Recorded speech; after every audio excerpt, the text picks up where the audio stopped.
Jadi cerita kali ini tuh cerita dari temen gue yang ngirim ke email kita. Dan ini terjadi di daerah Kepulauan Riau, Tanjung Pinang. Oke.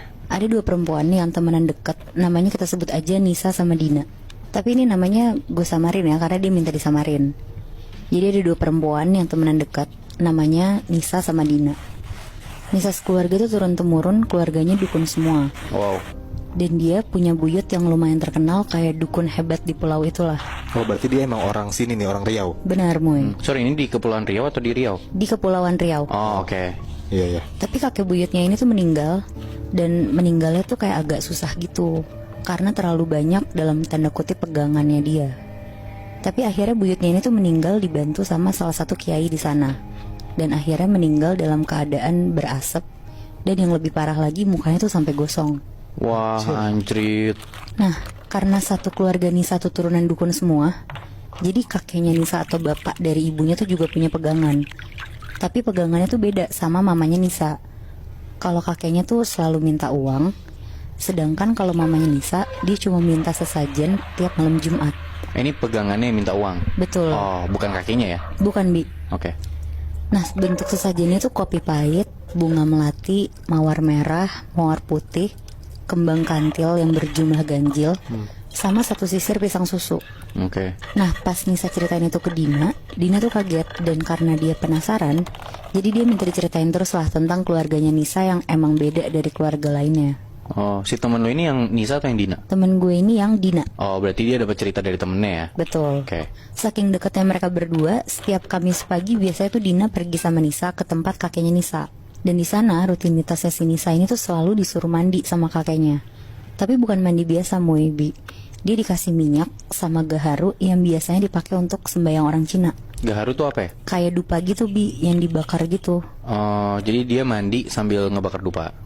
Oke. Terus singkat cerita, kedekatan Nisa sama Dina tuh bisa kelihatan dari mereka tuh tinggal bareng sama mamanya Nisa juga. Jadi mereka tuh serumah bertiga.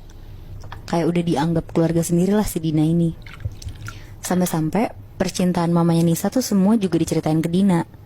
Jadi mamanya Nisa nih emang single parent dan masih kelihatan muda dan cantik banget. Nah, mamanya tuh suka cerita kalau dia selalu dapat suami tuh berondong.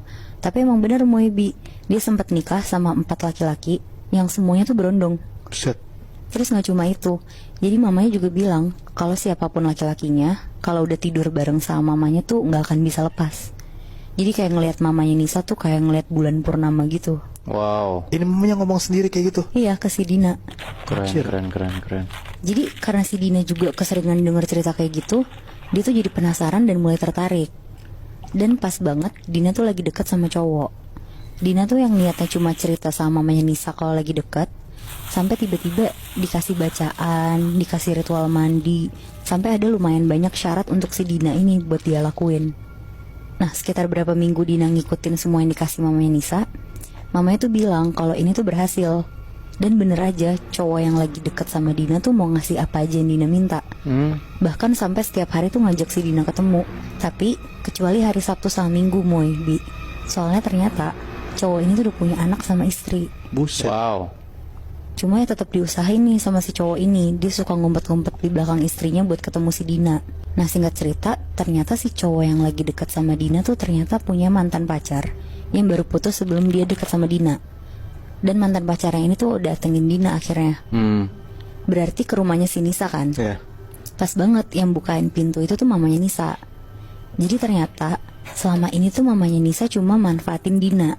Pas dia bukain pintu si mantannya cowoknya Dina, dan dia cerita kalau si cowok ini tuh ninggalin dia karena dekat sama Dina, mamanya Nisa tuh bukannya ada di pihaknya si Dina, malah mau ngebantuin si cewek ini, Moebi. Wah, anjing. Dia bilang, kalau kamu mau balik lagi sama cowoknya Dina, gampang kok, kamu tinggal kasih aja saya uang, biar saya beliin bahannya dan sesajennya Set. buat ngebalikin si cowoknya ini. Akhirnya ditanyalah sama si cewek ini nih, syaratnya apa, bahannya apa. Akhirnya dijelasin lah sama mamanya si Nisa kalau misalkan itu tuh harus ada ayam cemaninya. Dan si cewek ini tuh langsung nurut karena dia mau banget balikan sama si cowoknya Dina ini kan. Dia ngasih uang lah buat beli ayam cemani, katanya harganya sih 800.000. Dan gak cuma itu, mamanya Nisa tuh juga ngejanjiin kalau Dina tuh mukanya jadi ketutup gitu. Jadi cowoknya tuh bisa balik lagi ke cewek ini. Terus bener aja gak lama kemudian dari mantannya cowoknya Dina ini datang ke rumah itu, si cowoknya tuh hilang kabar berminggu-minggu dari si Dina. Karena Dina sampai saat itu masih belum tahu penyebabnya apa, jadi dia masih butuh bantuan mamanya Nisa kan. Dia ceritain lah semuanya dan minta pendapat harus apa.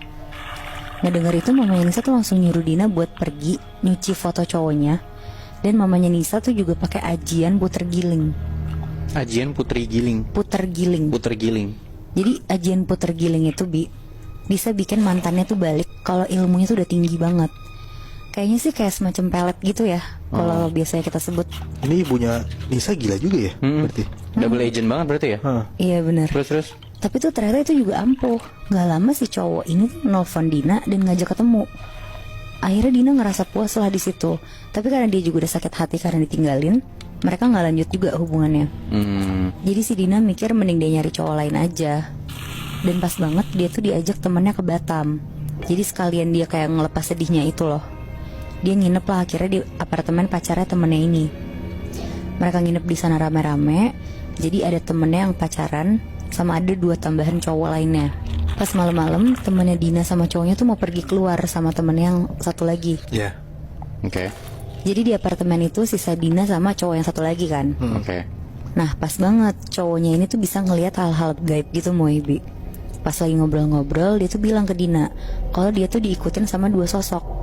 Yang satu sosok perempuan cantik pakai kebaya, dan satu lagi tuh laki-laki tapi serem gitu, matanya bolong. Wow.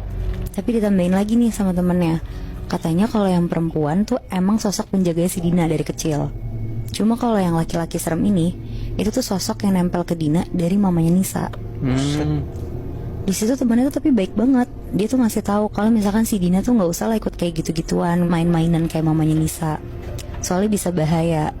Tapi di situ Dina tuh nggak mau dengerin cowok ini dan malah kepengen balik ke Tanjung Pinang. Akhirnya besok paginya Dina langsung balik lah. Dan pas sampai di rumah, mamanya Nisa tuh manggil Dina sama Nisa. Mereka berdua tuh langsung ditawarin buat dikasih kayak semacam pegangan gitu Moebi.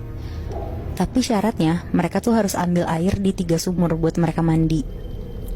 Akhirnya malamnya mereka berdua tuh nyari air tengah malam di 3 sumur yang berbeda. Sumur pertama tuh ada di tengah hutan agak jauh dari rumah mereka. Sumur kedua tuh sumur umum tapi udah tua. Nah pas Dina ambil air di situ, dia tuh ngedengar kayak ada suara orang mandi di sebelahnya. Tapi pas dilihat-lihat lagi tuh nggak ada siapa-siapa. Akhirnya cepet-cepet lah mereka berdua dari sumur kedua tuh pindah ke sumur ketiga. Setelah mereka ngambil air, mereka tuh nggak bisa pulang Moebi. Kayak disasarin terus-terusan. Dan sekitar kurang lebih setengah jam, karena mereka lama nggak balik-balik, akhirnya disusulin lah sama mamanya Nisa. Nah katanya mereka tuh kesasar terus karena jalannya tuh ditutup sama penunggu yang ada di sana. Dan penunggunya itu tuh katanya kera besar. Singkat cerita udah sampai di rumah nih mereka bertiga. Dijemput sama mamanya Nisa. Benar. Terus akhirnya disuruh langsung mandi lah pakai air sumur itu sama mamanya.